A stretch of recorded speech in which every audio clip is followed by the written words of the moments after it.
Good afternoon, ladies and gentlemen, and welcome to the Co-op Podcast, episode 154.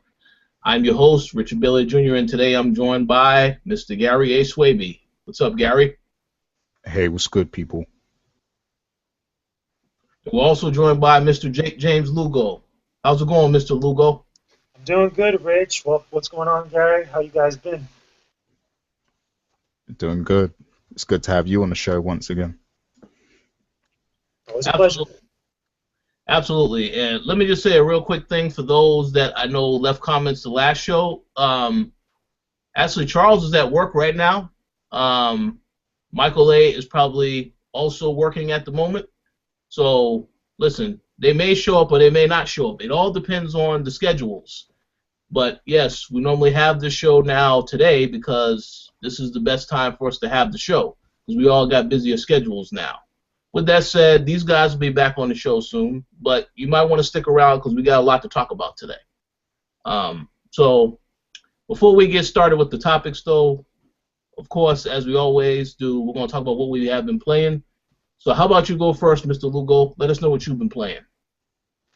Well, I've been a busy book, as always. Every time I come on here, I always say that or whatnot, but it's literally true, and you guys know that firsthand. So I've been playing a lot of different games, did some reviews for the Coalition. Okay, I have the review of Fire Emblem Fates that's already up on the website now. You guys go check that out. It's for Fire Emblem Fates Birthright. Now, at the time, we were trying to get the opportunity to do the other two versions of Fire Emblem Fates, but obviously things kind of got changed up last minute. So we have a review of Birthright currently right now, but eventually, at some point, we're looking to at least have, Conquest and Revelations up, hopefully at a later date. I'm also playing a couple other games, one of which I could say, but I can't really talk about it much more else than that. I'm currently now playing Pokken Tournament. Okay, I'm going to be having a review of that on the Coalition sometime next week, possibly. Okay, and there's not much more I could say about that. But I'm also playing a variety of other different games. Again, I've been playing some stuff on my PlayStation 4. I got a chance to really sit down and dive into Street Fighter V. I know it's been a minute since that went up, and we obviously have a review of the game now on thecoalition.com. And that's cool. I've had some thoughts about it, here and there ever since, playing it at different events, even back, when the game was really first playable at E3, which is cool. Been messing around with that, as well as also some other games that I've done reviews for and kind of, really took in a dive into, again, including Lego Marvel Avengers and also Naruto Shippuden Ultimate Ninja Storm 4. So I've been all over the place. I've been playing a lot of different games, and there's more coming down the line, which is even crazier. So a lot of stuff to look forward to over the next couple of months. Absolutely. Hey, yeah, you've been busy. I've been busy as well. I'm going to get to myself. But before I do that, Gary, let us know what you've been playing. Well, this week I managed to fit in some Black Desert Online, which is the new big MMO that everyone's talking about. It's a buy-to-play MMO, and the standout thing about this game is how beautiful the character creation is. Like, you can get real detailed and real specific about how you want your character to look. The female characters especially look very attractive. I haven't tried making a male, so I don't know how that side is, and I wouldn't be able to comment anyway. But yeah, so far, really good game. I mean, at the start, it's like a real big learning curve because you got to learn how this thing works, and it plays a lot differently to other MMOs that I've tried out. So I'm just learning the system. There's a lot to learn in the beginning stages, but once you learn everything, the action is pretty smooth, and it's an enjoyable experience. And I will be putting out a lot more videos, and along with some impressions and a review eventually. But it's going to take me a while to get to that point where I feel comfortable reviewing the game. So, along the way, I'll just drop a lot of different content and coverage from the game. So be on the lookout for that. Subscribe to our YouTube as well. And also, I preloaded The Division because on the PC, they allowed you to preload the game. I think from Tuesday, the Tuesday just gone, I think you were able to preload it. So, yeah, I've got that ready to go. So I'm just waiting for Tuesday when I'll first be able to play it. And I can't wait for that. But Richard, I wanted you to let me know real quick because I saw some tweets this week, and I saw that you and Joe Killer were involved. and you guys were talking about Destiny and how the Division is kind of copying the Destiny formula. So, like, let me know your opinion on that. Oh yeah, okay. So here's the deal with that. Joe Killer, shout outs to Joe Killer. He showed me an article in which they had advertising. I believe that the actual tagline was better than Destiny. Don't quote me on that, but again, I thought that was funny because they also announced the season pass DLC this week and how they're going to have challenges and all this other stuff in between the expansion releases, which is exactly what Destiny does. So, yeah, the people who said that you shouldn't compare both games, they have that wrong because the comparisons are definitely there. Um, I actually am going to be picking up the game this week because I have to really see how this game turns out. I know you're also going to be picking it up as well, Gary. So I look forward to talking about it more in depth next week after I've played it to let everybody know what I think about it. But from what I played of the last beta that they had, I thought the game was great. I did have concerns about the amount of content that will be in the final product, but I can't talk about that yet until I actually play the final product. So, but for yeah, the Destiny comparisons are definitely warranted now because of the way that they announced, the way that they're rolling out the season pass DLC content, and everything else. But that's all I got to say about that for now. Quick question, if you don't mind me asking. Do you think that's to the game's benefit? Do you think that's to the Division's benefit to kind of pull or copy, not well, quote unquote, copy, some of the better aspects of what Destiny's done already at this point? Yeah, Oh, go ahead. Go ahead. You go first, Gary. sorry. Yeah, no, I think it's a good thing because I really like the Destiny model. So I'd like to see more games adopt that model. And it's not exactly a copy. It's not like a carbon copy because it's a different perspective entirely and a different storyline, different universe. So like I don't see it as copying. It's just following that model of gameplay. And for that I think it's okay. But what was you Uh, gonna say, Rich? yeah, I was going to say I've also heard rumors that they are going to have a raid type of feature. I know they have the Dark Zone, which is more of a multiplayer type of affair, but there is rumors that there is going to be some type of raid thing that's very similar, but I don't know any details about that yet. There's a lot of stuff they haven't revealed. Um, I think if the formula worked well for Activision, well then yeah, you can do it. But I will say this: a lot of people have complained about some of the content that Destiny has had in the past.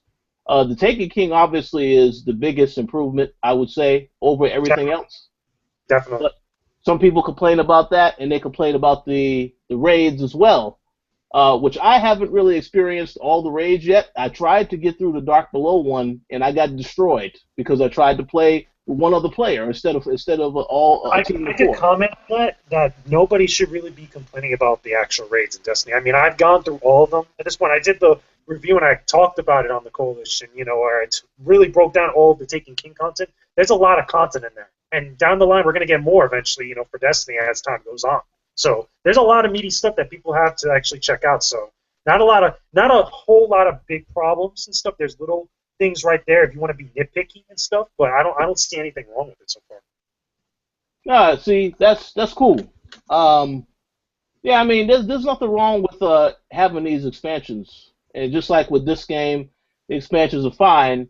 But I am definitely concerned about when these expansions are dropping, and then also what you're going to be doing in between. Because again, if the core game doesn't have that much content, and you want people to keep coming back every week to play challenges and such, there will be some that will do that. But I know a lot of people know because you got Uncharted coming out in May, which we'll talk about later. You got a whole bunch of other games coming out that's going to take people's attention away from that game.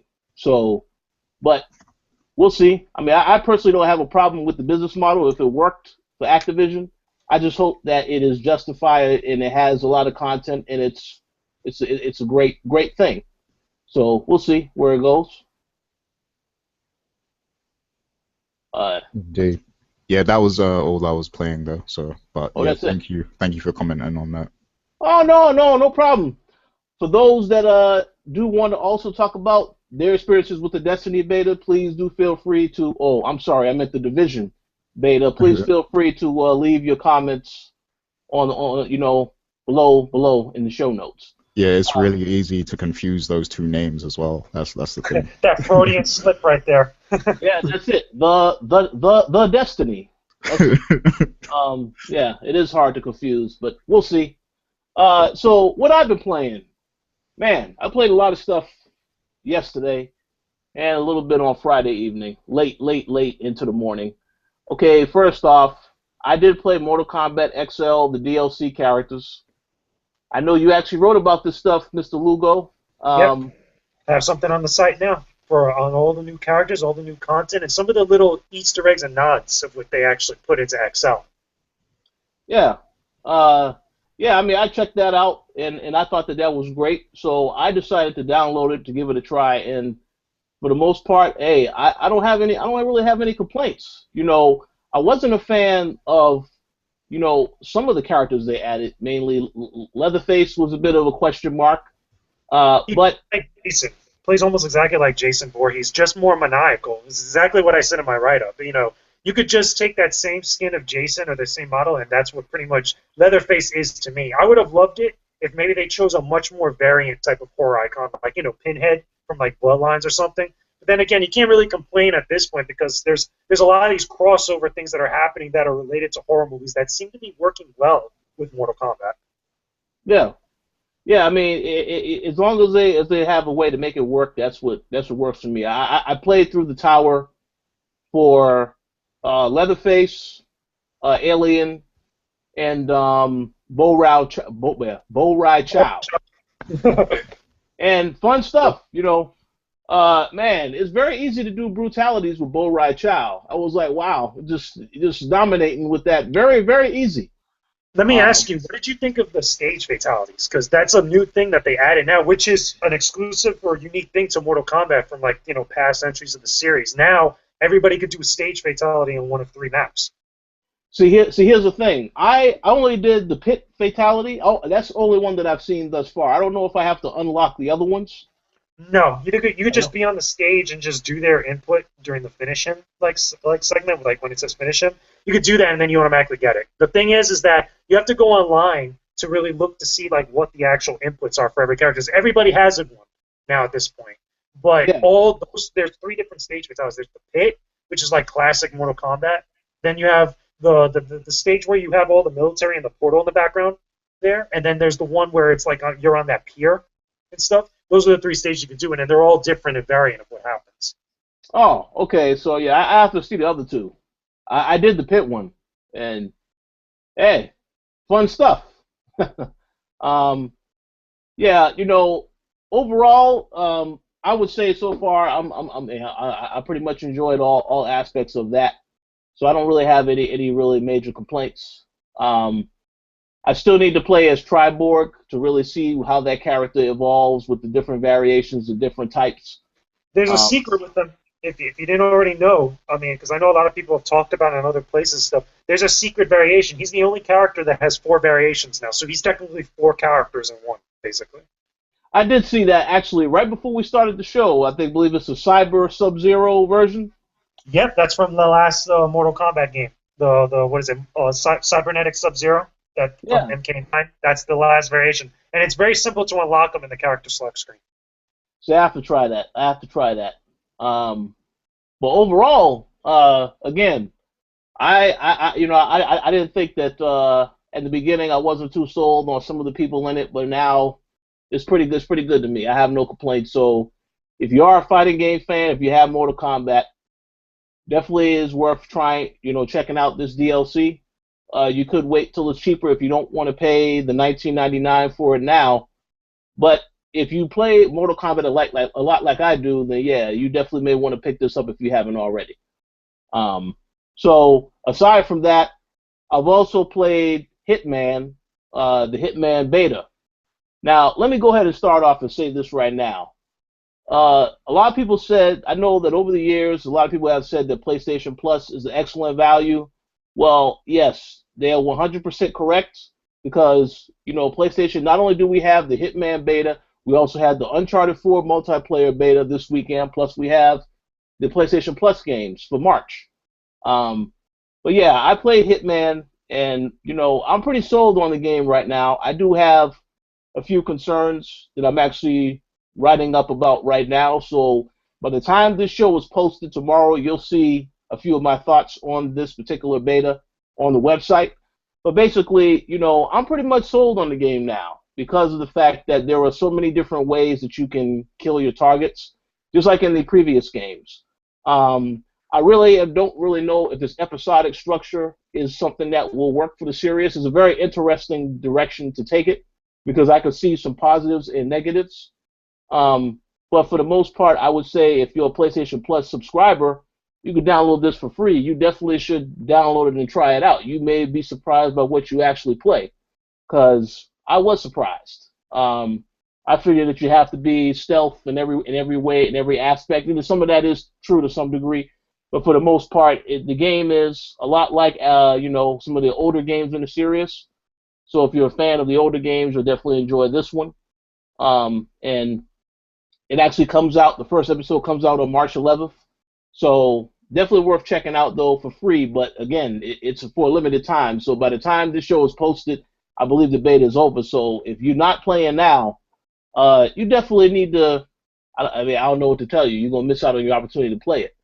But it's definitely worth trying out. Last but certainly not least, I also played Broforce on PlayStation. You That's such a know, good game. It's so much fun. oh, it is fun. The last time I actually played it, we were at PAX East. That was the first time I played it on PC. And, playing it now, it's like, it is fun so far. It's just really crazy stuff. Um, it is, like I said, it's a PlayStation Plus game, free again. So definitely should try it out if you haven't already. But I'm not too far in it. I've only played a couple of missions here and there. Still have a ways to go, but so far, I'm enjoying what I'm playing. And it's a nice, chill, laid-back game. It can be a little frustrating at times, when you're trying to jump to different platforms and so on and so forth, and then you have these enemies. And of course, if you put the difficulty up like I did, that makes it even more of a challenge. But still, a great game, fun, good time. Those that are looking for trophies, they may want this game, but they should know there is no platinum for it. I already checked that, so don't be looking for that. But other than that, it's a fun game, great time. So that's pretty much all I've been playing. I wanted to play the Uncharted 4 multiplayer beta, but it took forever to download that. I actually just downloaded before we started recording, so I won't be able to talk about that. Maybe not until next week. But so far, I think I played enough so far this week. I'm pretty impressed with everything that I tried out. So that concludes what we have been playing. Now we do have quite a bit of news topics to get in because there was a lot that went down this week. First and foremost, I'm going to let Mr. Jake James Lugo talk about the Nintendo Direct that took place this past Friday and just give us a few thoughts on pretty much what did you think of everything with that particular show. Yeah, sure. I mean, there's been a couple stuff now. Prior to the Direct happening that day, we also had a Pokemon-centric Direct, which was only lasted about 5 minutes, but that was the formal announcement of the new Pokemon games that are coming to 3DS, Pokemon Sun and Moon. Now, that actually got leaked out the day prior to it, which was funny, that there was an actual trademark filing that everybody kind of picked up on immediately, and they saw the logos and stuff. They didn't talk much about it. They just said this is the next Pokemon game that's coming, and that's all we have to go on. There's been little images thrown around here and there that are looking at some of the game, in the concept stages, and that's fine, but not much to go on. Really, the Nintendo Direct that happened recently was one that had more meat to it, had a lot more info about games specifically that are coming more towards not only this time around spring, but also towards summer 2016. They went into a little bit more detail about interesting games that were dropping. We're getting a brand new Monster Hunter, which, again, was Monster Hunter Cross. I believe it was in Japan, but now it's being rebranded as Monster Hunter Generations for Nintendo 3DS, which is cool. It's going to have some crossover stuff with the Fire Emblem series, and it's also going to allow you to actually transfer over some of your saved data from Monster Hunter 4 Ultimate to the new game. That's pretty cool. They also had some more info about Star Fox Zero. Star Fox Zero is getting a lot of stuff. If you have the Star Fox amiibos, one of the things you'll be able to unlock is the Retro R-Wing from the Super Nintendo version of Star Fox. to actually play with that in Star Fox Zero. But there's also other amiibo support that they didn't really gonna get into. It looks cool. The game looks interesting. They're pulling a lot of nods from not only classic Star Fox 64, but also harking back to a lot of the concepts and a lot of the things from Star Fox 2, which was an unreleased game on the Super Nintendo. Not only just the Walker stuff, but a couple little nods and tidbits here and there to feel more like classic Star Fox, like classic entries in the series, without getting too much into the Star Fox Adventures and Star Fox Assault stuff. But they're trying to make this game really something special. But also, couple concerns that I still did have. They didn't really talk about, obviously, some of the motion control stuff. They did say that there is like a pseudo co-op thing where you'll have one person controlling the actual targeting on the the Wii U gamepad, while another person could use the actual Wii U Pro controller and control the R-Wing itself moving around. It's like a way of like, an on-rails co-op type of like experience. It's not true co-op, not the type of co-op I would have loved to see with Star Fox Zero. We also had a couple other big game announcements, or at least, big games for those that are Nintendo 3DS owners. Getting a brand new Kirby game.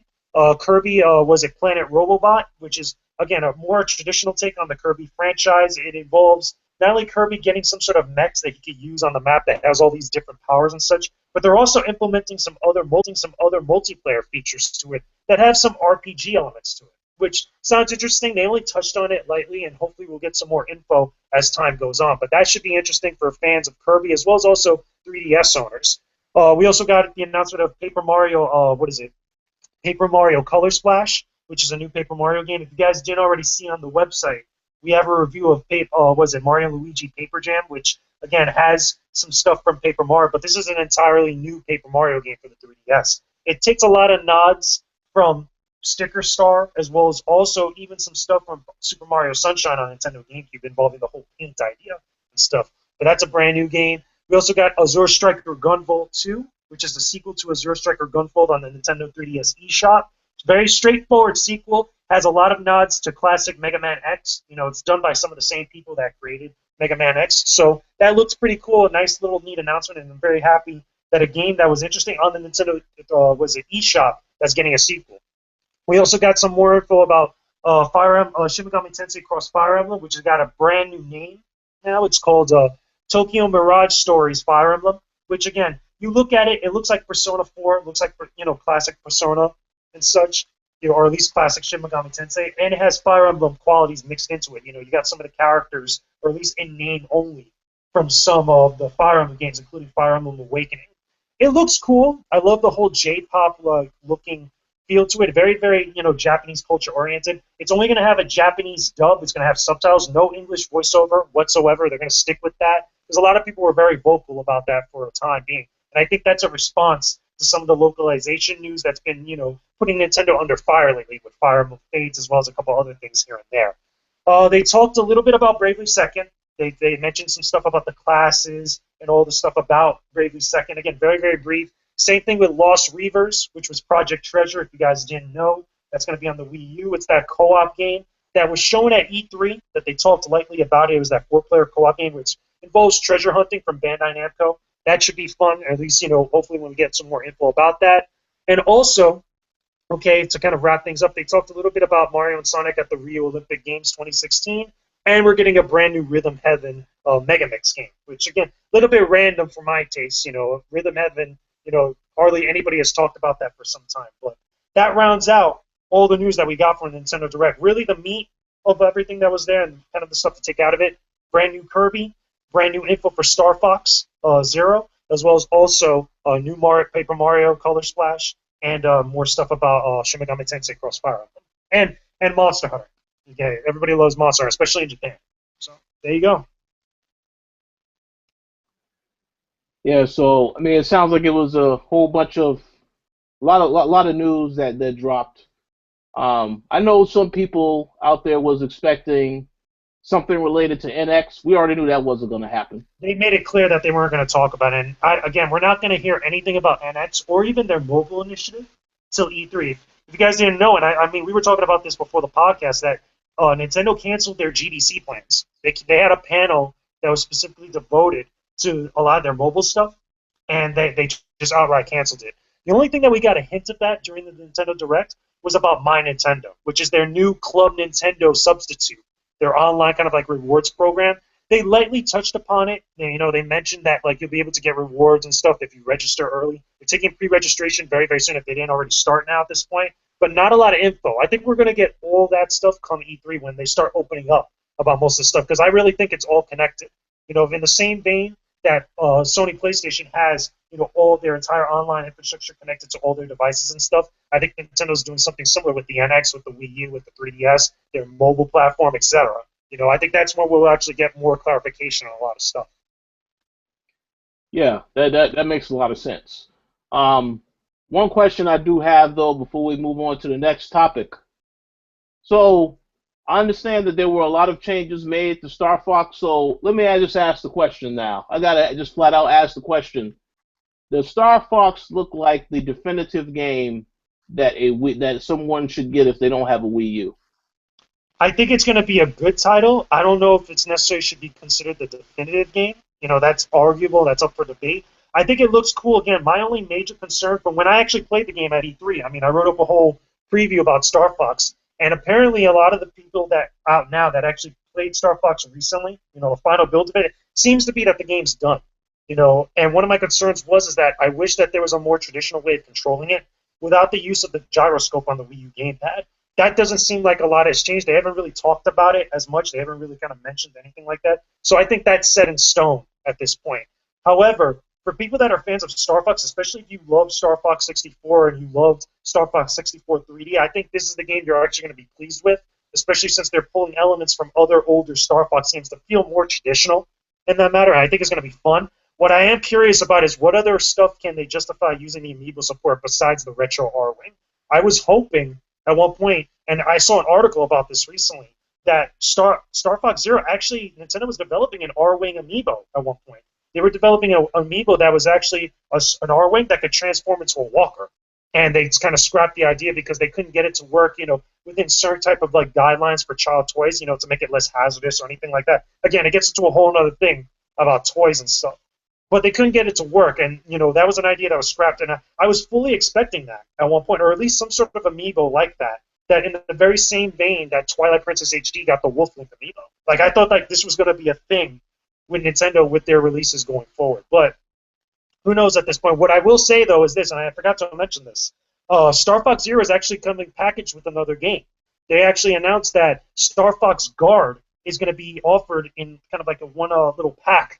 With Star Fox Zero, which, again, you could get them separately. But basically, Star Fox Guard is like a tower defense game that we actually saw at E3 that first year that I went. We actually got to play it. It was called Project Guard at the time. And it's basically like you're just using cameras and trying to guard your base like in a tower defense type of way from it actually being destroyed. So that's getting bundled up with the game. Yeah, it sounds like it's a lot of content for fans have been waiting for this game because we've been waiting a long time to hear more about the game because I know it was supposed to come out this past holiday season. So sounds like it should be worth the wait. I definitely have to check out some of the footage that they showed. But overall, sounds like Nintendo, they had a pretty big show. Obviously, I'm looking forward to when they talk about NX and what that actually is. But so far, I would say it's good to see that they're still supporting the platforms that they do have. Yep, I agree. It's going to be exciting this E3. Yeah, definitely. You have anything you would like to add, Gary, or question? I'm just looking forward to Pokemon, really.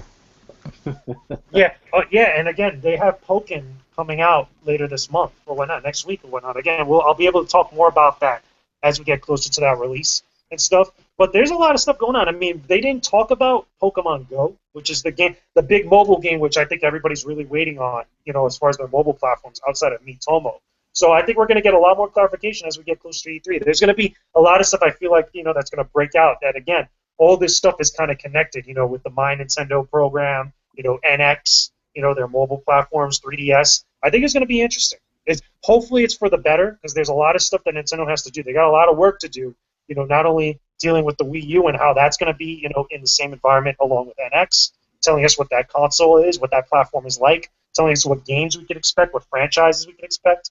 They have a lot of stuff to really clarify. They even talked a little bit about, they gave some time to Metroid Prime Federation Force. if you remember, when I came back from E3, that was like one of the games that everybody was really upset about because it wasn't a true Metroid Prime game. There's all these questions and things that kind of Nintendo needs to address at some point. So E3, I think, is going to be that day. You know what I'm annoyed about though, like, cause I want to try out a lot of these new 3DS games, but like now I have to buy the new 3DS that's out, like the one they Not replaced. necessarily.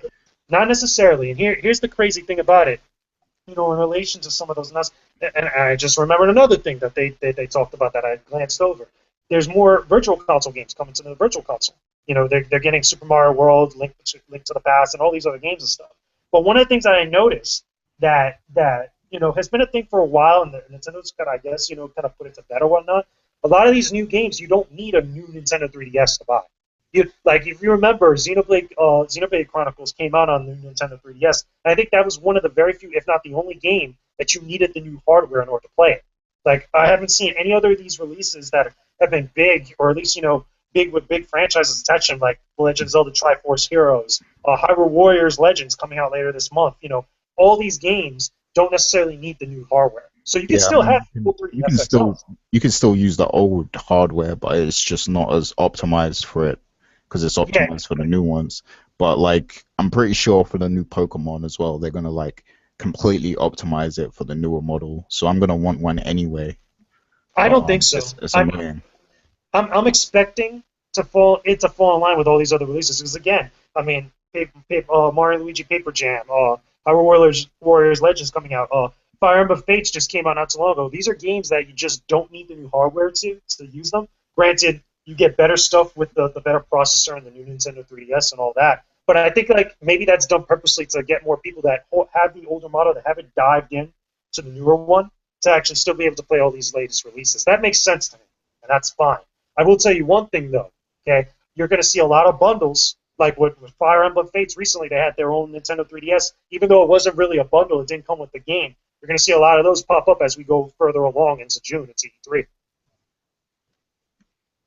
How does a bundle not come with the game? I don't get it. Yeah, good question. That I wish to know. It's funny because I think Sony does it better with their bundles where they have all these different things, whether it's with PlayStation 4 or was it the PlayStation Vita or whatever. That comes with at least one or two games. Nintendo hasn't really done that. They only done that I've seen recently with the Pokemon 20th anniversary where they had Pokemon Red and Blue, and it wasn't even a bundle. It wasn't even really. I don't even think it was a 3DS. It just came with the plates and the games, something like that. Or I could be wrong. I think it came with a new Nintendo 3DS that came with the plates and the games as well. But like for games like Fire Emblem Fates, I didn't see that. It only came just the 3DS itself. I think they probably did one with Super Mario 3D Worlds and such like that a while back. But I would love to see bundles where they would actually pack in these games. It makes sense to me, and it makes sense for everybody else, but they just don't do it. Yeah, well, let's hope they start doing that soon. But yeah, I'm definitely going to be watching out for what they do with the NX as well, because I got a feeling that's going to play into their new handheld plans for the future. So I'll be on the lookout. Definitely. So yeah, we'll see what Nintendo does moving forward. Interesting times ahead. Obviously, E3 I think is the big showcase for them to really go all out and really show what they have to offer. But looking forward to it. It's not that far away now. So we're going to move on to the next topic. This is a topic that you wanted to talk about, Gary, regarding Quantum Break. Apparently, there is news that came out that Quantum Break will require you to be connected to the internet to watch cutscenes. Please describe this in more detail for us, Gary. Okay, so this is specifically for the PC version because on the console version, I guess it's like they serve you these cutscenes as like a TV show or something like that. But on the PC version, they're going to serve these videos to you through the internet, basically. So you have to be connected to the internet to play the game and watch these cutscenes because they're going to be streamed directly to you. And apparently this is because, they had so many cutscenes for the game that they couldn't all put it on the disc and stuff. So there's no other way for them to handle that on the PC other than to stream it to you directly, which creates a problem with some because not everybody wants to be connected to the internet all the time while they're playing a game. But I mean, hey, it is 2015. Everybody's always connected to the internet anyway. So, I guess the real factor in this is internet speed. Like if you don't have fast internet, this could present a problem to you because you could be immersed inside Quantum Break, and then you have to buffer to load up a video. Like that will break all immersion right there. So, yeah, that creates an issue. What do you guys think of that? Okay. Well, let me go ahead and jump in here first. By the way, I like what you did there. How you went back in time. You referenced to saying, "Well, we are in 2015." No, we're in 2016. When But it's yeah, 2016. yeah, Oh yeah, but I definitely like how you did yeah. that. That's how quick. Yeah, that's how quick thinking I am. Because Quantum Break, time. You know. Oh yeah. Okay. So here's the thing. If I could be very candid about Quantum Break, I am going to be candid. Um, Here's the deal with Quantum Break. I have a ton of respect for Remedy. I like a lot of the games that they have done in the past. This is a game that I know Microsoft invested heavily into, which is why I was a bit surprised that I wasn't surprised when they continued to work on this game because after, Phil Spencer took over, my thought is that this game was going to change completely because, let's keep it real. The fact that this game has the TV element, that interactive show element into it, this is somewhat of the same strategy Microsoft had before where they wanted to focus on television. So that's why I thought it was going to be dramatically different moving forward.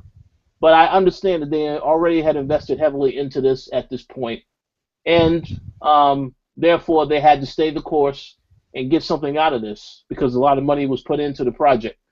Here's what the issue is though, and I had this conversation again with Joe Killer on Twitter. The game itself is okay. From what I've seen, it's okay. I mean, it looks great. The footage looks great that I've seen. The gameplay looks okay. One thing Remedy keeps doing, they keep having these Easter eggs in their games, and a lot of Easter eggs in this game are going right back to Alan Wake. The developers have already said that we're going to work on Alan Wake 2 when the time is right. But it seems as though this is the project that people know that they want more so than Quantum Break. I'm not saying Quantum Break is a bad game, but I have been saying since the Xbox One came out, it would be great to get Alan Wake 2 because that is the story that is still unfinished. So I would like to hope that because of their decision to put this on PC, that they will get more money and they can start funding that project because to me, Alan Wake 2 is the game people are looking forward to. I know a lot of times as gamers, we say we want new IPs and all this other stuff, and I agree with some of that, but I also agree that if there's a franchise that which the story is unfinished, you probably should go back and revisit that. That's why I'm looking forward to Shenmue 3 whenever that comes out, and I'm looking forward to Alan Wake 2 whenever it comes out. They said they want to work on it, so I will stay the course. But as for Quantum Break, yeah, it's okay. Not the game that I necessarily want, but I'll still try it out and see how it is. And as for what you said, Gary, about it requiring the internet, well, again, not really too surprised with that. The PC version, it is. I guess it is what it is. I know those TV shows. That's a whole nother separate thing from the game because a lot of that content you will have to access at different points. So what you said about it breaking immersion while you're playing the game is a bit of a concern. I haven't seen how it works yet, though, so I will reserve judgment until I actually see how it is with the final product. But for now, I'll say I will try it out. I can't say that I'm excited for it because again, I want to see Alan Wake 2, but I'll still try this out. With that said, that's pretty much it. How about you, JJ? Any thoughts? Well, in all honesty, I mean, I haven't looked too deep into Quantum Break. I mean, I have to go off of what I've seen thus far. I remember seeing it at E3 the last like 2 times and stuff like the different footage and discussion about it and such. One thing I'm confused about is why would everybody need to stay connected to the internet for those cutscenes when I feel like maybe you could just download those in like a giant patch or like a series of patches over time and stuff. I mean, maybe I missed that or I missed something. Again, I'm not super well informed on Quantum Break right now. I haven't looked that deep into it. But wouldn't that seem like a much more simpler solution than kind of going through all this, or at least bringing up that topic of having to be connected online all the time? I mean, granted, I know that Quantum Break has a lot of stuff where I think it's connected to like a series or something, right? Where like certain things could be influenced or whatnot, or some things that could like pop up, especially during the course of the game that are like references and such like that. But I don't know. Maybe that's just me. Again, speaking from a more kind of like outsider place of it, whatnot. But who knows? The game could be boss by the time it comes out. I will say though that there is a lot of hype behind Alan Wake 2, because I remember a bunch of people talking about it in relation to Quantum Break, especially with that developer or whatnot. So who knows? Maybe at E3, surprise announcement: Alan Wake 2, Xbox One exclusive. Who knows? Oh yeah, with that studio though, you know that's going to take a while for that game to. That game is probably won't be come out until you're talking about the next Xbox console. Well, wait, something I want to bring up maybe a thought, a food for thought that I could ask you guys. If a lot of this stuff with Quantum Break works, with the way that they're handling, especially with all this stuff about the cutscenes and like the series and stuff, being connected always online with that, to get the full experience of Quantum Break, do you think maybe they would implement all this type of stuff, in a variation type of way for Alan Wake 2, to be episodic or to at least have that type of feel to it? Well, pretty sure Gary got something to say. I'll answer that real quick. I do. You see, well, with Alan Wake, they kind of already played with some of this stuff because they had the episodes. Of course, this is a little bit more ambitious because they're taking live action footage, and then it's a situation where you make a decision, and then you make that decision, it carries over into the actual TV show. So I do think that they definitely will have the same exact way that they do things in this game in Alan Wake 2. What I don't like is how they say that this is one of their best games. We know it's the most ambitious, but I have seen a lot of times they said that this is a game that we one of our really best games. I can understand why you want to say that to endorse it, but what is Alan Wake 2 going to be then? Is this game, are they also going to say, well, this is our best game? No, you can't say the same thing. So we'll see how it turns out. But I do think they are going to use the exact same way that they make this game. They're going to bring some of this into Alan Wake 2 to enhance the experience, because they had a lot of it in the first Alan Wake. Obviously, they didn't push it to the limits that they're going to push it to in this game. But I really think they are going to take that approach in the future. How about you, Gary? Any thoughts? Oh, my bad. I actually missed that due to family situations here. What was the question that was asked? The question was basically, do you think that they're going to, if this particular process works for Quantum Break, you think they're going to have this in Alan Wake 2? The exact same way with the cutscenes, so on and so forth. Hopefully. I mean, no, I think the reason it's going down like this with Quantum Break is because it's a very last-minute decision. I think, it wasn't originally a thing where it was coming to the PC. It wasn't a guarantee. But obviously now that's happening with their new plan. So they probably just had to come up with a way that they could deliver these cutscenes. And I guess that was the most time-efficient way of doing it, I guess. But with Alan Wake, I'm sure they'll plan it way ahead of time. They'll probably know that they're going to bring it out on PC. It'll be like a guarantee, pretty much, since the other one was on PC anyway. So I'm pretty sure they'll come up with an idea on how to plan out this whole cutscene approach to where it's more beneficial to everybody, no matter what their setup is and what their internet speed is. So yeah, that's what I think. Yeah, so I mean, we'll see what happens as far as that's concerned.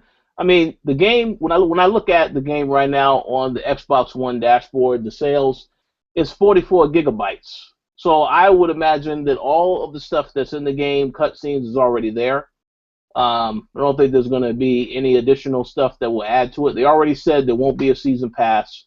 It's just a complete experience with that one game. So that's a good thing, because I know a lot of developers try to take advantage of the season pass stuff.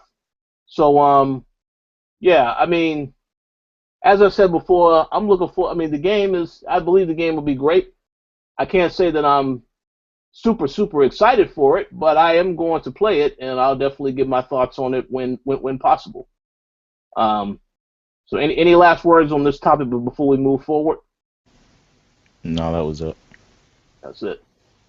Okay, this is another topic you wanted to discuss, Gary. Yep. Microsoft revealed their plans to unify Xbox with Windows.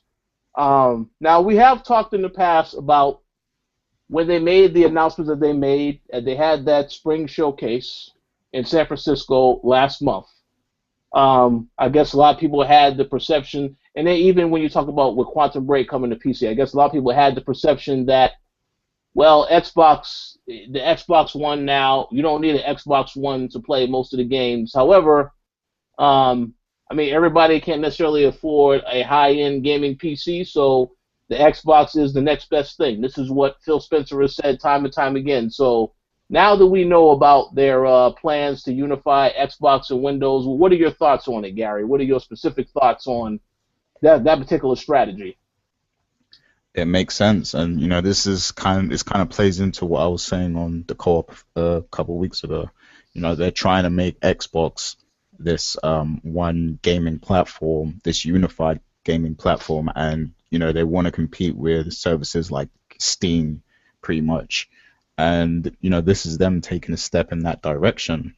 Now, there are a few things I don't completely agree with because I've been reading some interviews from different developers and stuff, and I think one of them was an Epic developer, and he said some things that he wasn't pleased with because it's very controlling. So if you have your game on the platform, you have to serve it directly through that platform on the PC, and you can't offer additional content or anything like that through your own platforms or your own websites. It has to be directly tied into this Windows this Windows system, basically, this Windows Xbox system. So if they go down that road to where it's real controlling and developers are forced to use it, and they take away benefits of them serving their games on other systems and stuff like that, like Steam, for example, then that's really controlling and it's the wrong way to go about it. So as long as they go about it the right way, it's cool. I'm also hearing that they're gonna possibly have new iterations of the Xbox platform, like the actual console. And I don't think consumers will like that because it essentially means like they'll bring out new versions of the Xbox every year or every couple years or whatever. So people have to upgrade so that they can play better quality games and stuff like that. And people aren't going to like that because it means spending more money. And this is why people don't like PC gaming, because they think that they have to keep buying new graphics cards every couple years. When really you don't, because you don't have to play everything at ultra settings. You can play some things at high settings, some things at medium, but people don't understand that. They just look at the elite PC gamers and think that they have to follow them and keep buying new parts. But if you do it with the Xbox platform, people are going to feel like they have to regardless, because the game's going to keep getting better, so they're going to keep thinking they need to buy the new platform to play those games at their full capacity. And that would be a shame, I think. So if they can come up with a way to better link everything together, then I think that would be good. At the moment, I feel like it's not as it's not as ideal as it could be. I think they need to just kind of sit back a little bit and think about the infrastructure and what they want to do a little bit more, because this is a bit too soon. I felt like it's something they could introduce gradually, but yeah, there's a lot of questions. It raises a lot of questions, the approach that they're trying to put forward with this specifically. So yeah, Yeah. and it goes into what I said about the 3DS earlier as well, like, because there's games I want to play, but I have to buy the new version of the device to get the full benefits of those games, like to play them at their full potential kind of thing. And that's how a lot of console gamers are going to feel if they keep having to buy new Xboxes. and it's a bad time for Microsoft to get this kind of press as well. Like if it's not ideal, because Sony's kicking their ass right now, Whoa, so whoa, they have whoa. to think this one out a little bit more and make it more beneficial for people to follow them, basically. Whoa. Well, I do have a few thoughts. First, Mr. Lugo, you have any thoughts on this particular strategy? No, I mean, again, I can't really speak for much on that right now. Again, I don't know much about it. Again, looking at it as an outsider and stuff. Okay, well, what I will say is that people need to remember that if they already have an Xbox, um, there's nothing that says that they have to upgrade to another system. If they actually do release a much better, stronger, faster Xbox One, yeah, well then I know there will be some people that will be angry, but at the same time they don't have to purchase that. And I'm not really sure exactly what it is that Phil Spencer is talking about when he says that there's going to be upgrades. I don't know if it's going to be like certain features where it has a better graphics card or a better, faster processor. I mean, I don't know what any of that other stuff is, but they have to elaborate on that further. But what I will say is that, people already have an Xbox One that runs the game. That's all they should be worried about. In terms of the argument with the PC stuff, um, it's the same situation. If you have a PC and you have an Xbox One, then of course at that point you may have to make a decision about whether or not you want it to be on PC or Xbox. But in my opinion, it's not really a big deal. People have a preference. It is what it is. But you don't. I mean, just because a game is on the Xbox One and it's on the PC, it doesn't mean that the game is going to be trash on Xbox. Pretty sure the game will still look good on Xbox, will possibly look better on PC, of course, but it doesn't mean that it's less of a game. The game will still be fantastic no matter what where it's at. At least that's what my thought is. But people who have 4K televisions and stuff like that, well, they're probably going to want the top of the line best. And in that case, it is what it is, and they should definitely have the best. But it's all about preference. But if you can tolerate and you're fine with playing a game on your console, then you shouldn't really worry about the PC too heavily. At least that's what I would think. But everyone has their own opinion. So, any final things to add to this point, Gary, or should we move on to the next one? No, just that, I think it's a really good idea, but I feel like it needs more thinking behind it, and they need to make it more accessible, Mm-hmm. and they need to come off as less controlling as well. So, Well, one thing I will add, like what you just said, I do agree with all of that 100%. And what I think that Microsoft should do, they need to look at how they launched the Xbox One, how there was a lot of features they weren't clear about with the audience. So when they're talking about this stuff, they have to be very specific in describing how it works, what the goal and the intent of doing this is, and why it's beneficial. If they provide that explanation, then you'll sell people on it. But without that explanation, you'll just be, you'll make it a lot more difficult moving forward. So I will hope that they learned from the last mistakes that were made before Phil Spencer took office, and that they actually will come out of this a lot better and be willing and ready to inform people as to what they are trying to do. But with that said, as I had spoke to JJ prior to this call, I think Xbox, it's going to be very interesting to see what they talk about at E3, because a lot of people have the perception, well, the Xbox One, there's no reason to have an Xbox One now. So now Microsoft, they have a hell of a lot that they have to talk about at E3 to convince people, because apparently not just the fanboys were mad about the Quantum Break stuff. A lot of other people's questioning now why, but I just don't get it. We'll have to see what. There's some good stuff to bring to the table, though. Come E3, okay. I think there's going to be some interesting stuff. Again, we got games that we talked about last year that obviously we haven't heard a lot about over the course since then. Scalebound, Crackdown 3, what is it? More stuff about Quantum Break, obviously, since it's coming out and around the corner. there's other games and stuff that I'm pretty sure. And then I'm pretty sure on top of that they're gonna have other surprises. I think they're gonna have a solid E3. Oh yeah. Oh no, they definitely are going to have a solid E3.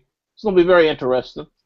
I'm just curious to know what it is that how are they going to respond? Because I have seen Phil Spencer has been responding to a lot of these people, not just the fanboys complaining, but he has. I did see that interview in which the guy at Epic made the claims. He's been very open and responsive to all of this stuff. So I'm very curious to see how they will respond, and that's why E3 is going to be fun.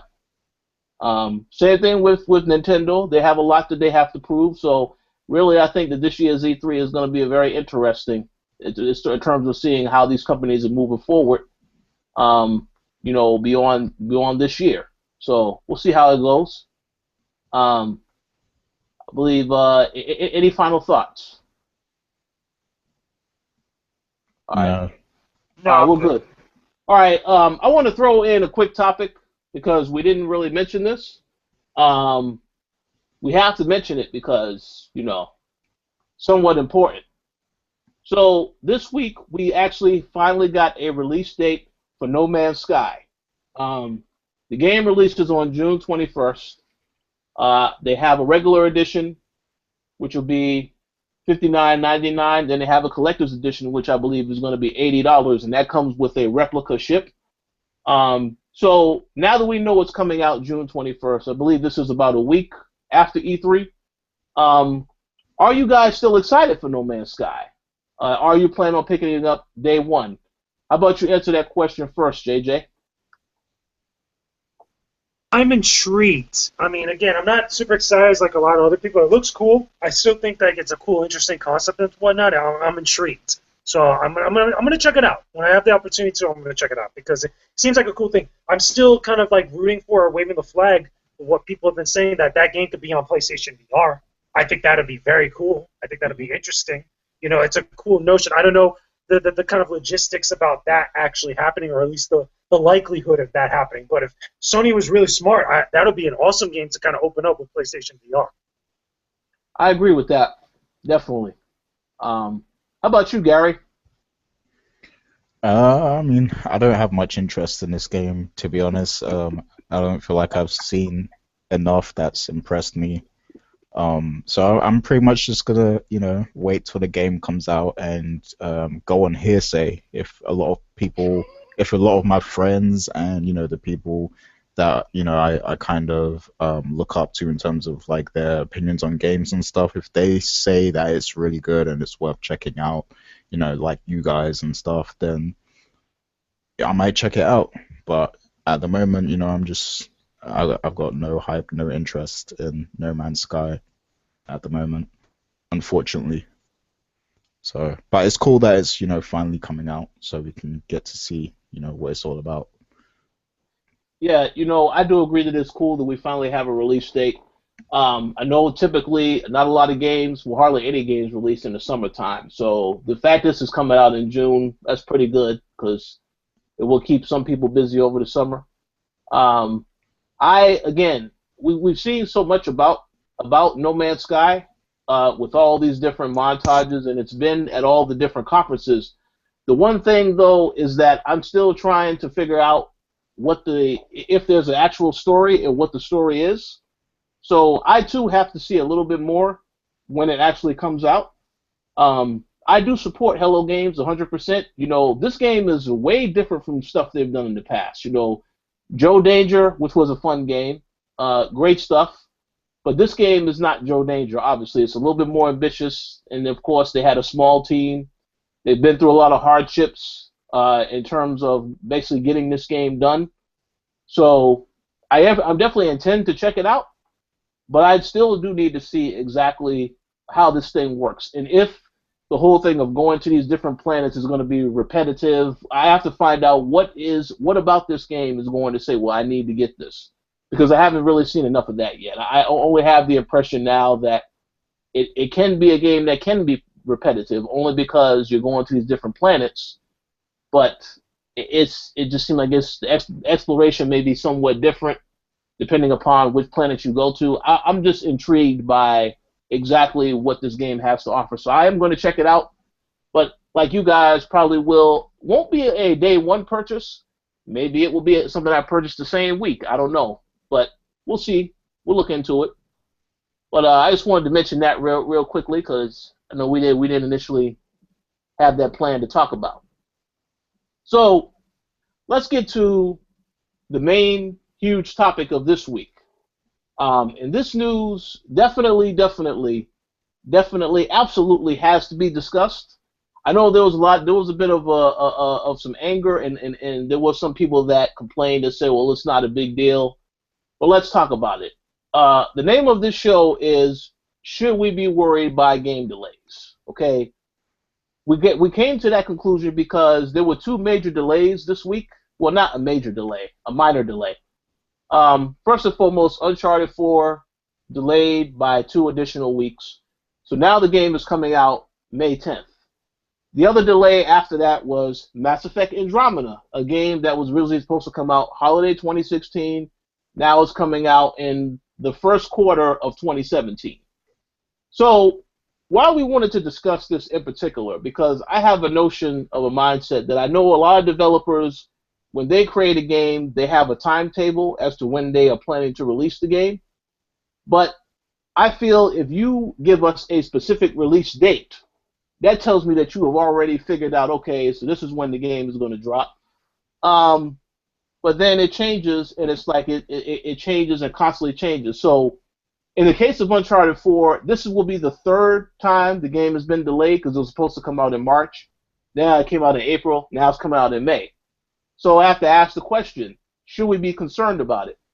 I'll give my answer in a second, but before I do, how about you start us off, Gary, and let us know what you think about game delays, but more particularly, let's start with Uncharted first. Uncharted 4's delay. Yeah, it's crazy, man, because like it had a set date already. You know, I know people who had booked off days from work so that they could buy this game and enjoy it that week. And you know, now that's all messed up for them now because now, and we're in March already, and you know the game is supposed to come out next month, and they pushed it back to May. Like that's crazy when you get so close to release and then they push it back. Now, why would they do that? Like, is this because they're having more issues with the game? Or is it because, you know, they just released the open beta? Is it because they want to fix some issues or, you know, some of the data they collect from the beta, do they want to actually go and improve the game? So they've pushed it back 2 weeks so that to give them time to do this? I don't know, but it's not a very good look to do that this close to release, in my opinion. All right, well, here's what they did say. It was delayed due to extra manufacturing cost. The only thing that I could think about why it would be. I don't believe that, but go ahead.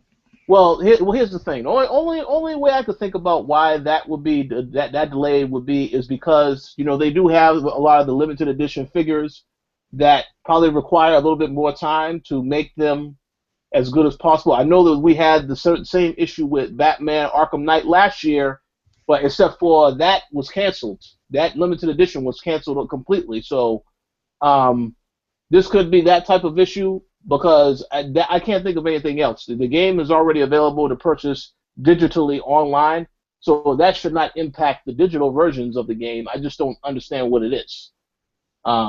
Wait, so because I heard that with that excuse, I heard it was because of they didn't have enough discs or something like that.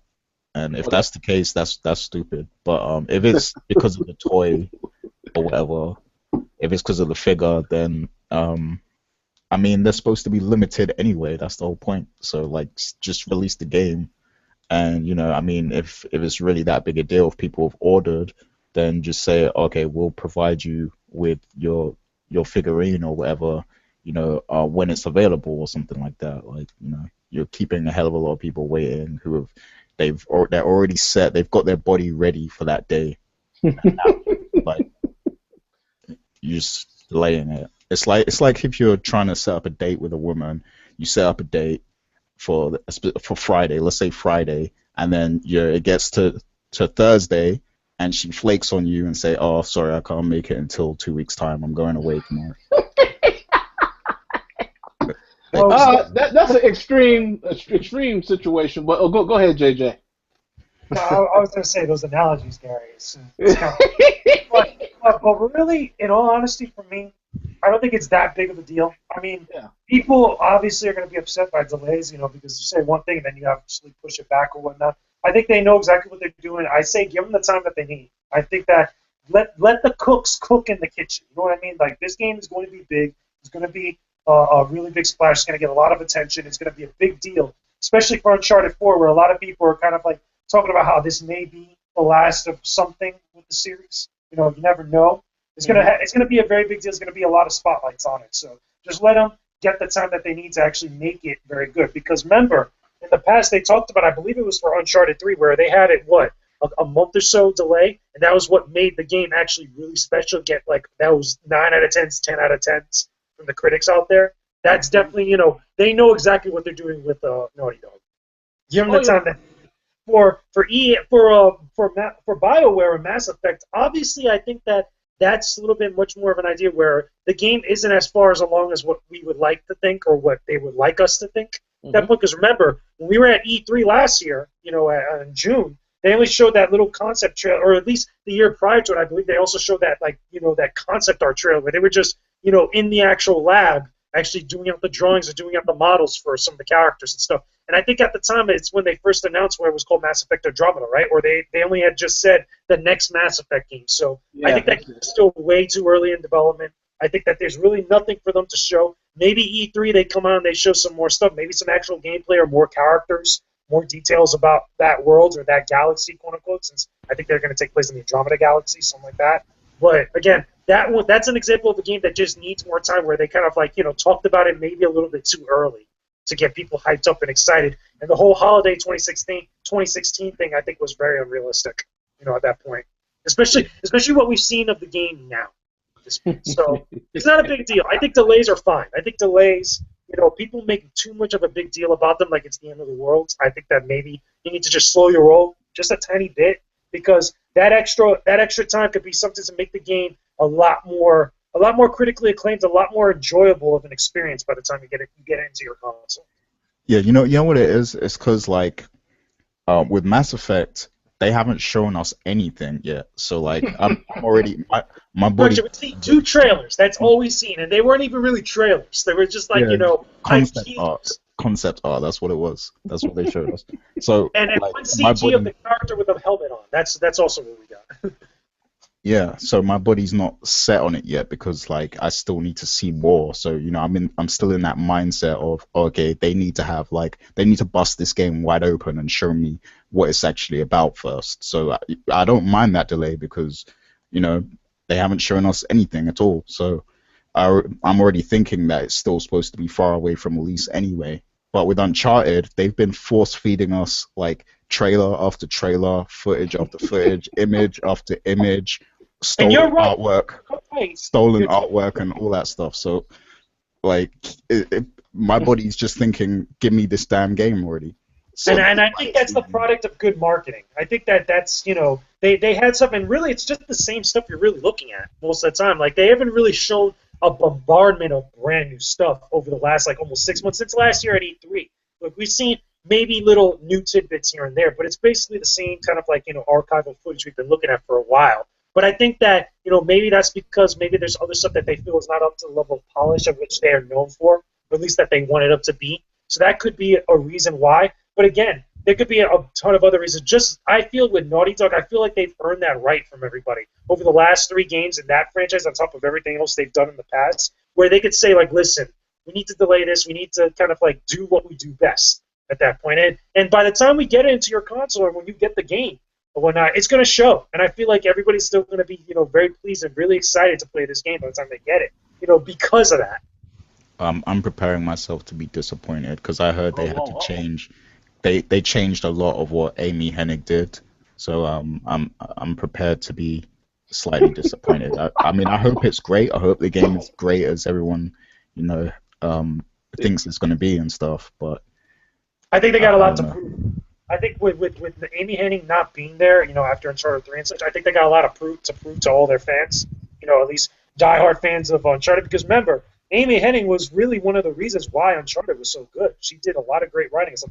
Now she's over at Visceral doing Star Wars and stuff. Mm-hmm. But I feel like with them, it's still going to be Uncharted. It's still going to make a big splash, and everybody's still going to buy it because it's one of PlayStation's flagship titles. That's going to be a big deal on PlayStation 4, Yeah. without say. But I feel like, I think with that mindset, I think you're right in that sense where it has you at least, being mindful of what could possibly disappoint. But I think that's only because, they have some sort of element of proven. I think the really other big thing is that a lot of people don't want Uncharted to become The Last of Us. I feel like, that's remember, the two guys. No, the reason why I say that is because the two guys that did The Last of Us are really the ones that are taking the head now with Uncharted 4. And there's a lot of grim nature with a lot of the promotional stuff we've seen with Uncharted 4 where, again, a thief's end, it sounds very dire. It gives the impression like somebody's dying. Like somebody's getting iced in this game at this point.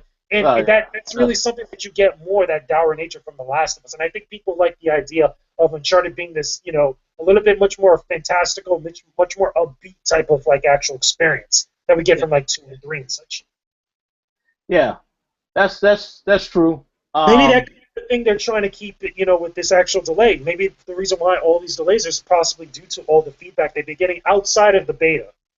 Maybe there's little things here and there, especially talking to the press, talking to fans, listening to forums, social media and such, trying to implement those changes. Maybe that could be the difference between a good game and a great game. I mean, it's not even that much time though. Like then it's only like 2 weeks, so there's not that much they can really do in that time frame.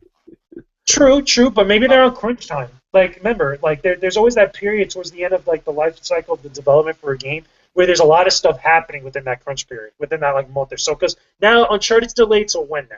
The exact time is when it's delayed. Like it's May 10th. So 2 weeks, May 10th. Oh, May 10th. Okay, so maybe that's that like crazy amount of crunch time that they got left for that 2 weeks.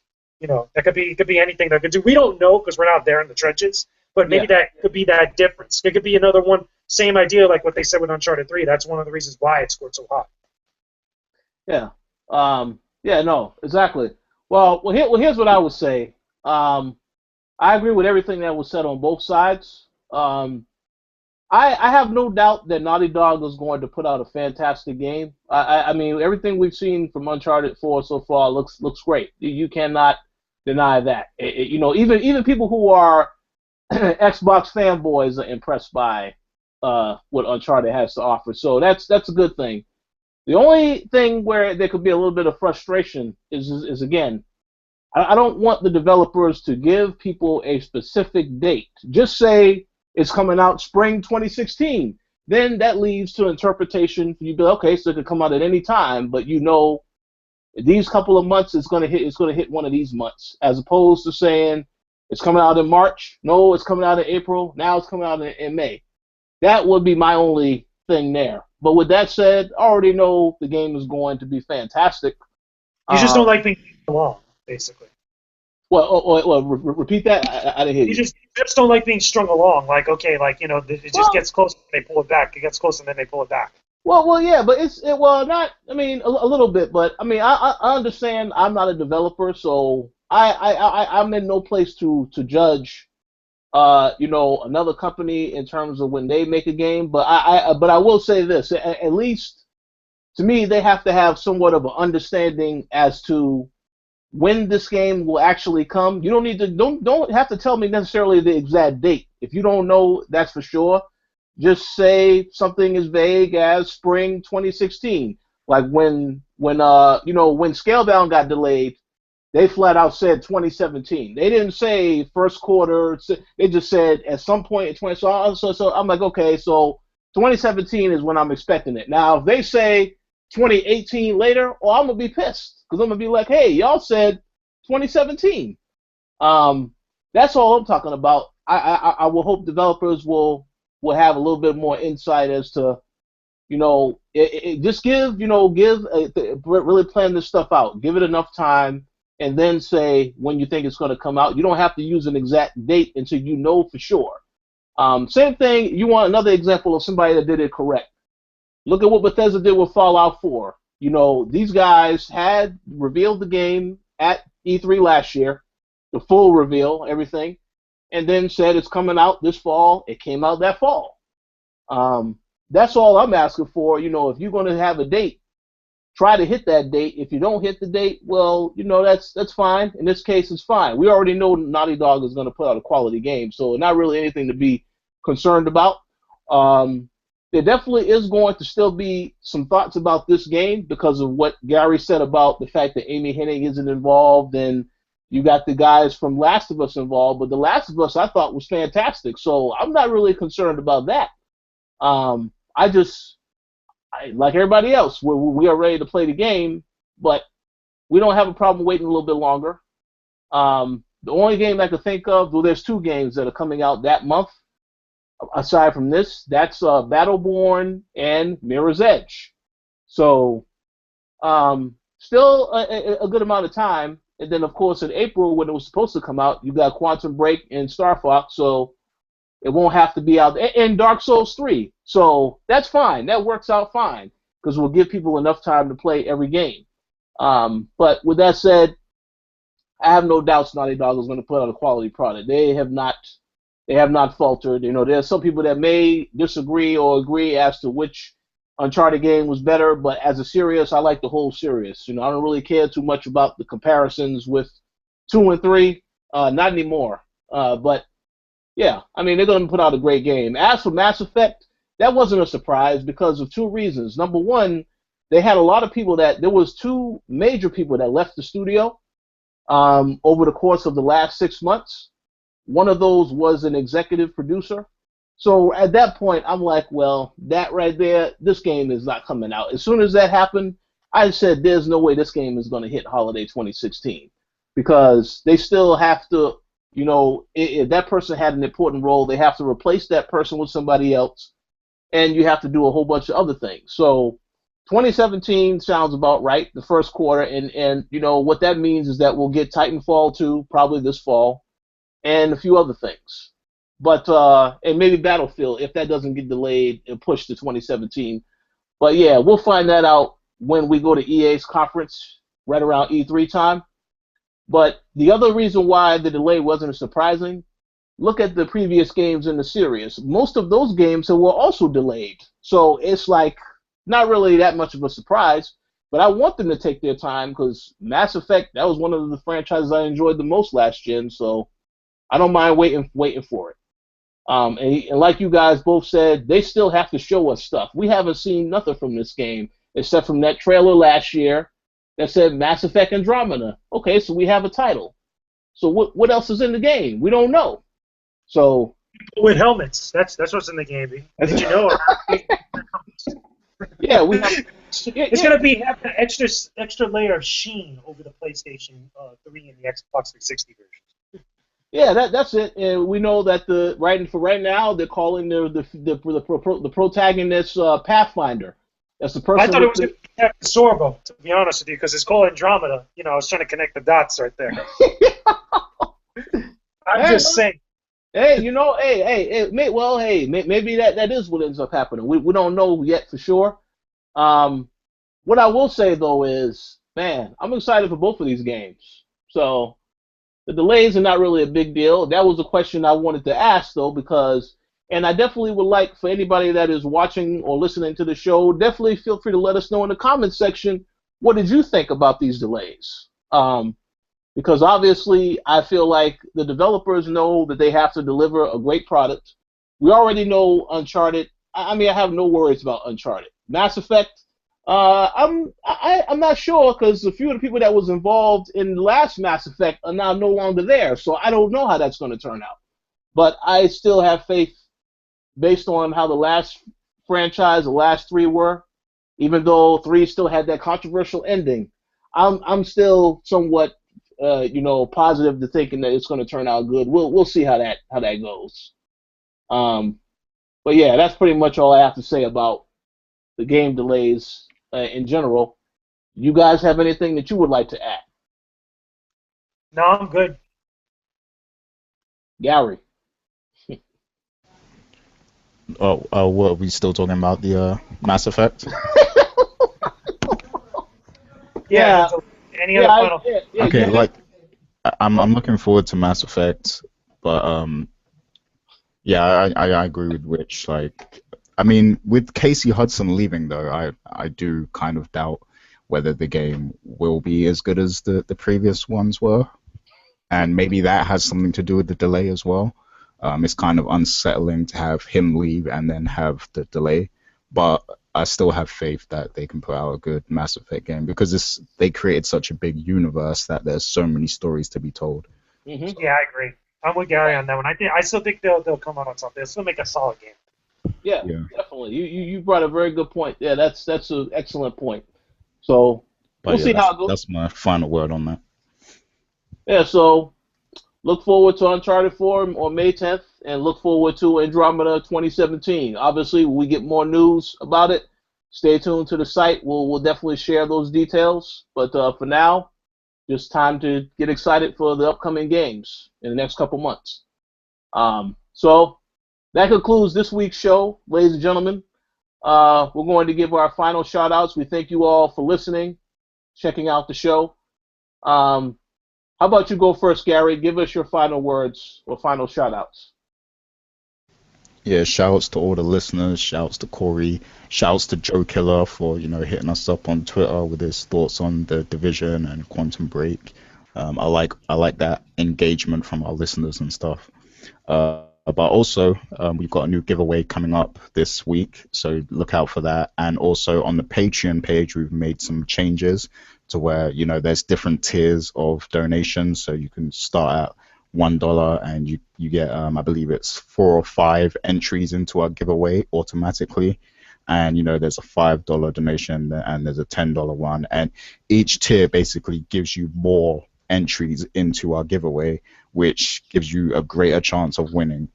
Because anybody can enter our giveaways. Anybody on the internet can enter them if they're from the US, of course. So if you are supporting us on Patreon, your chances of winning that giveaway are much greater than everybody else. So that's just our way of giving back to those who support us, and we also want to produce a lot more quality content for you guys. So thanks for your support. Absolutely. You have anything that anybody you'd like to give a shout out to, Mr. Lugo? Similar stuff to what Gary just said. Thank you to all the listeners. Thank you to all the readers. Thank you to all the commenters that have been posting up comments and all of our content, our features, our tutorials, our videos, all the stuff. Everybody that sent me kind words, everybody that sent the website kind words over the last couple months. We've been busting our behinds trying to make some great content for you guys to check out. A lot of cool advancements and a lot of stuff, a lot of exciting plans over the next couple months leading into big events, into other game releases. Next week, giveaway, as well as also next week some new stuff coming up on the website, new features, new reviews. A lot of great stuff for you guys to check out, no matter what platform you're a fan of, no matter what type of genre you're a fan of. We got something for everybody. So thank you, big thank you for everybody out there. Big thank you and shout out to the Patreon supporters, obviously. We always got to give you guys shout outs for supporting our content, for supporting us, keeping us in the game, keeping us motivated to do greater stuff for you guys. Hopefully we get to do even bigger stuff for all of you over the next couple of months and such. And again, just keep checking out all the stuff that we got going up. Keep interacting with us. We love the feedback. We love the interaction. We love answering your questions, addressing your guys' concerns, and even taking your suggestions. We want to hear more from you guys, whether it's on Twitter, whether it's on Facebook, whether it's in the YouTube comment section, whether it's on the website, all over the place. We want to hear from you guys. So keep it up, guys. Thanks a ton. Absolutely well said. Couldn't have said it better myself. I just would like to again thank everybody for checking out the show. Special thank you to the Patreon supporters, and for those that are wondering who definitely would love to contribute to the Patreon, you are free to do so. It is not mandatory. Again, we do utilize that to put it back into doing stuff for you guys on the site.